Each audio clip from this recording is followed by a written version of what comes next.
Nos anos após o que muitos chamaram de crash da bolsa, e toda a dificuldade, os operadores entenderam que as pessoas não sabiam o que estavam fazendo, e estavam agindo como se a bolsa fosse um grande cassino. Era comum naquela época ter famílias que tinham vendido suas propriedades para comprar ações esperando a bolsa fazer sua mágica, e bem, deu no que deu. Por isso a bolsa chegou a promover tentativas de educar esses investidores, com cartilhas, cursos e palestras, e fez melhorias com painéis eletrônicos e terminais conectados às corretoras. Também tiveram a lei das SA, que tornou o dividendo obrigatório e definiu responsabilidades aos donos das empresas com capital aberto. Com a bolsa se reerguendo, uma das empresas começou a chamar atenção, com balanços mirabolantes e com valores que não se sabia de onde vinham, mas crescia de valor, tinha liquidez e distribuía generosas bonificações. O que não se sabia era que a empresa era beneficiada por um mecanismo de sustentação criado pelo próprio Banco Central, parecido com o nosso circuit Breaker, mas que não deixava o preço da ação cair. Na prática, o Banco Central sustentava as ações da empresa e não deixava que ela fosse gerida pela oferta e demanda. Sem saber disso, muitos investiram nela, e em um momento a coisa ficou tão séria que a empresa recebeu uma acusação formal informando que o risco havia se tornado intolerável. Muita gente ganhou muito dinheiro, especialmente quem entrou no começo, mas uma multidão maior ainda saiu prejudicada. Outro caso envolveu uma empresa que vendia suas ações por R$ 1 e prometia recomprar por R$ 1,05. Como era um tempo de dificuldade e os riscos eram poucos, as pessoas também compravam essas ações. Com o tempo, os preços escalaram tanto que a empresa não conseguia pagar pelas ações, fazendo com que a bolsa cancelasse todos os negócios. Com o trabalho de consultor, Barsi conseguia manter um bom conforto aos filhos e à mãe, mas o menino do cortiço ainda vivia nele e morria de medo de voltar ao que era. E pior, agora seria pobre e também velho. Com seu começo de vida na bolsa, ele tinha certeza de que as coisas dariam certo, mas depois do crash, ele não tinha mais tanta certeza assim. Então fez o que sempre fazia quando não tinha certeza de algo, e foi estudar, começando pela Previdência Brasileira. Ao contrário de muitos dos seus amigos, ele não achava que contribuir com a Previdência fosse um bom negócio.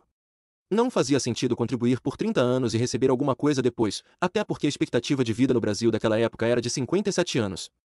E mesmo que aumentasse, é impossível que o Estado sustente alguém por um período tão incerto e longo.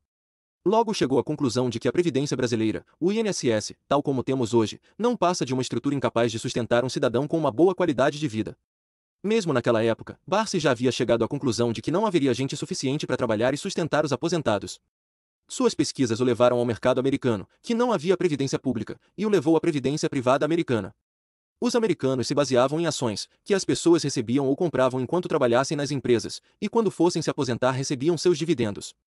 Fazendo alguns cálculos, ele imaginou 10 pessoas contribuindo com a Previdência por 30 anos, e concluiu que a Previdência só poderia manter essas pessoas por 3 anos com o mesmo nível de renda. A não ser que a pessoa fizesse cortes profundos no seu padrão de vida, não teria como se manter com a nova renda. É claro, isso não se aplicava a funcionários públicos, que manteriam seus salários após se aposentarem.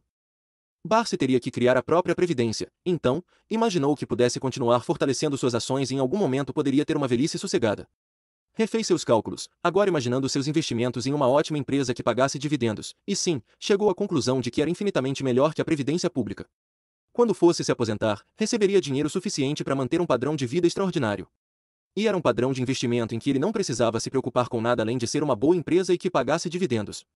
Não importava o preço das ações ou se elas desvalorizassem, pelo contrário, seria mais interessante que desvalorizasse. Porque seria menor o custo do investimento e maior o dividendo. Afinal, as empresas pagam por quantidade de ações, e não pelo valor das ações. Pensar assim desde aquela época foi vital para ele ser quem é hoje. Os investimentos sempre se processam no médio e no longo prazo, e não se baseiam em valorização de cotação, mas sim no aumento da quantidade de ações na carteira. Dessa forma, a empresa deve ter um risco de quebrar praticamente inexistente, e deve distribuir proventos. Seus amigos sempre o acharam louco por isso, chamavam ele para sair e até tomar um café e Barsi negava. Eles sabiam que era para não ter que gastar. Barsi era muito disciplinado e não deixava que nada o afastasse dos seus objetivos. As pessoas diziam que ele tinha muito dinheiro, mas que não aproveitava, então de nada adiantava. Infelizmente muitos não tinham a disciplina de Barsi, nem seguiram seus conselhos, e se arrependem até hoje. Eram todos do tipo que ganhavam e desfrutavam, enquanto Barsi consolidou seus investimentos para a vida toda, e para a vida de seus filhos. Bom, obrigado por acompanhar essa história incrível até aqui. Você faz a diferença e é apenas o começo. Curta, compartilhe e se inscreva.